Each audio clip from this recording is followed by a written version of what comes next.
engines were finding life difficult. Workmen were mending the viaduct on the main line. The arches needed strengthening. The Fat Controller did not want to close the railway while the work was done, and so repairs took a long time.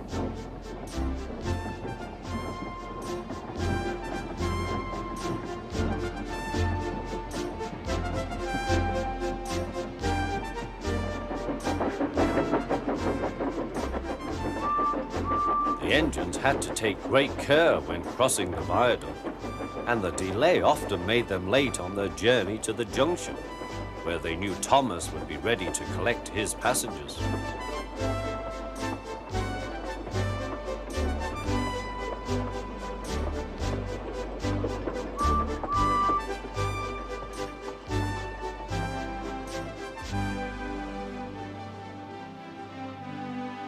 Thomas grew crosser and crosser. "Time's time," he grumbled. "Why should I keep my passengers waiting while Henry and James dawdle about all day on viaducts?" "Don't blame me," snorted Henry. "If we hurried across the viaduct, it might collapse, and then you'd have no passengers at all. What would you do then?" "Run my train on time, for one thing," retorted Thomas. He hurried away before Henry could answer. Bertie was impatient too. He was timed to arrive just after Thomas. His passengers found that instead of going straight from the bus to their train, they were kept waiting till Thomas arrived. Soon Bertie grew cross with Thomas. "Late again," he remarked, as Thomas panted wearily in.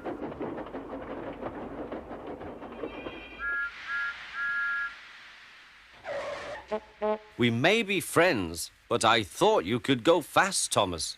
It's time we had another race. I reckon I could beat you now." Thomas let off steam loudly. "Rubbish," he hissed fiercely. "It's those mainline engines. They dither about on their viaduct and then blame the Fat Controller's workmen. It's just an excuse for laziness, if you ask me."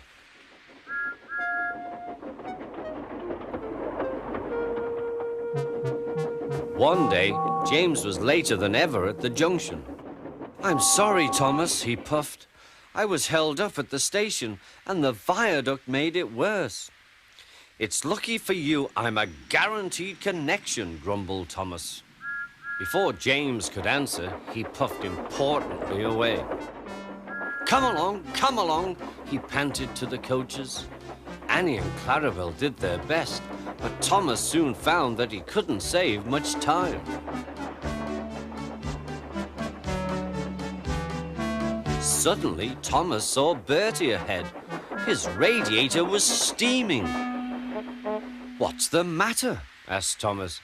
"You should be at the station by now. You're late." "I feel dreadful," moaned Bertie. "All upset inside, and driver says he can't make me better." "Thank goodness you're late too.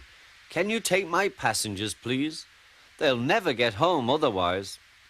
"Of course," agreed Thomas. He now felt sorry for Bertie and promised to get help at the next station. Thomas set off again. Already he felt much more cheerful, and Bertie's passengers, travelling in Annie and Clarabel, all reached home safely. When Bertie was better, he came to thank Thomas. "I am sorry I teased you about being late," he said. "That's all right," said Thomas. "I'm glad I could help. There are times when being late isn't such a bad thing after all." With a last cheerful greeting, the two friends went back to work.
Donald and Douglas are twins and had arrived from Scotland to help the Fat Controller, but only one engine had been expected. The twins meant well, but did cause confusion. The Fat Controller had given them numbers, Donald 9 and Douglas 10, but he was still planning to send one engine home.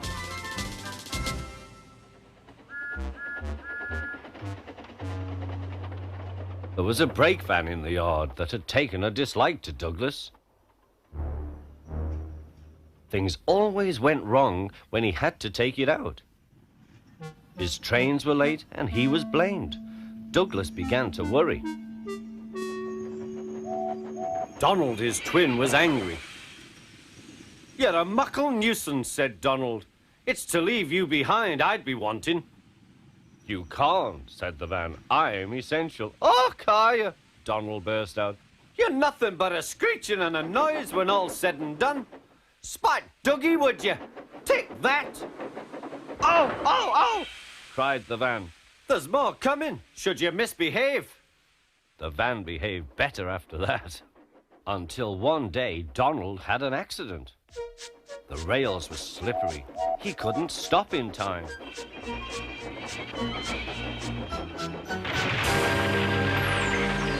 Fat Controller was most annoyed. "I am disappointed, Donald. I did not expect such, clumsiness from you.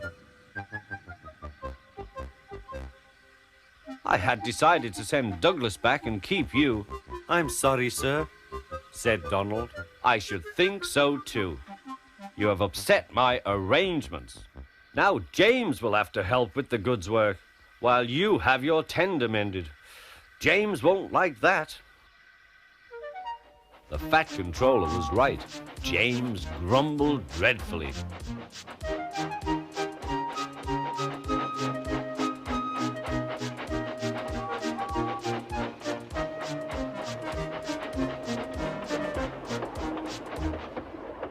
"Anyone would think," said Douglas, "that Donald had his accident on purpose. I heard tell about an engine and some tar wagons." "Shut up," said James. "It's not funny." He didn't like to be reminded of his own accident. "Well, well, well," said Douglas. "Surely, James, it wasn't a you. You didn't say." James didn't say. He slouched sulkily away. "He's cross," sniggered the spiteful brake van. "We'll try to make him crosser still." "Hold back," giggled the trucks to each other. James did his best, but he was exhausted when they reached Edward Station. Luckily, Douglas was there. "Help me up the hill, please," panted James. "These trucks are playing tricks." "We'll show them," said Douglas.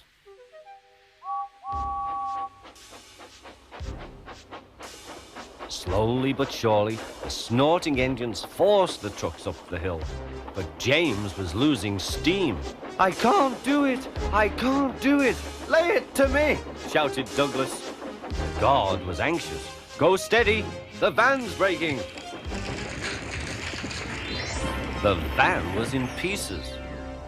No one had been hurt, and soon Edward came to clear the mess. The Fat Controller was on board. "I might have known it would be Douglas," he said. "Douglas was grand, sir," said Edward. "James had no steam left, but Douglas worked hard enough for 3. I heard him from my yard." "2 would have been enough," said the Fat Controller. "I want to be fair, Douglas, but I don't know. I really don't know." The Fat Controller was making up his mind about something, but that's another story.